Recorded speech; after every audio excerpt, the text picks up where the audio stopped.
Hi, I am Mashudu, and this is my story of how we had a cholera outbreak in our village. Tiny germs of cholera, too small to see, spread through our river system. Then, we did not realize that those fetching water from the river carried cholera back to their homes. Even worse, flies carried cholera on their feet and not washing hands spread it too. The water we drank was infected with cholera and the food we ate, and as a result of unwashed hands, we were carriers as well. And that is where it all started. One morning, I woke up feeling very sick. I had a terrible diarrhea, not the normal one where the color of my stool was okay, but this one had a pale milky appearance. I was vomiting a lot and always felt thirsty. The next day I went to the clinic and the nurse took my stool sample and sent it to the lab at the National Institute for Communicable Diseases, an area where they run diagnostic tests to see if I had indeed been infected with cholera.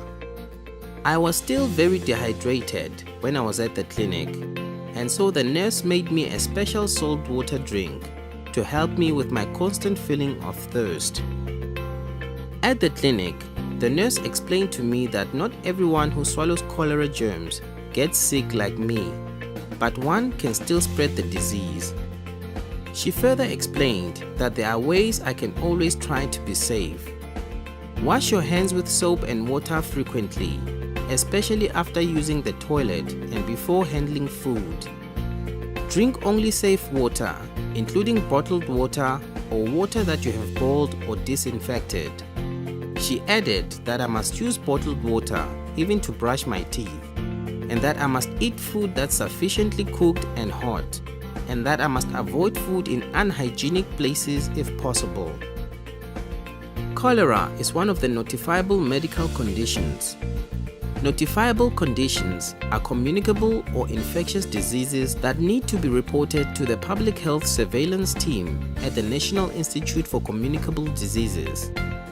Doctors and nurses fill in the NMC case notification form on paper or on the mobile app.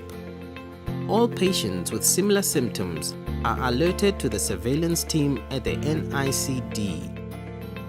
A team of experts from the NICD visited our village to investigate if we were having a cholera outbreak. To work out what was causing many people to be sick, they took samples of water and sent it to the laboratory to be tested.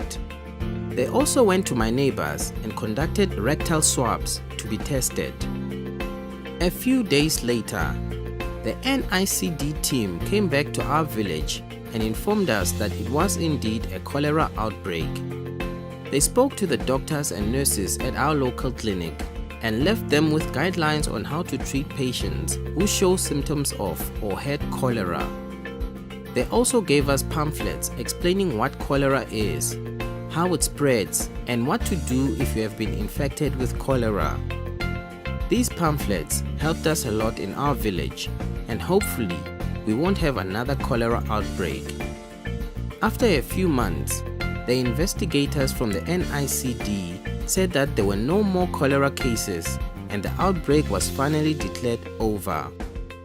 I am well now, and even though the outbreak is over, I still boil my water and follow the guidelines from the NICD's pamphlet just to be safe. And I'm happy to see that many people in my village, and mostly children, know that they only need to urinate or defecate in the toilet. I'm very grateful that we have institutions such as the NICD who help communities to detect and control outbreaks. If you would like to know more about the NICD, make sure you visit their website on www.nicd.ac.za.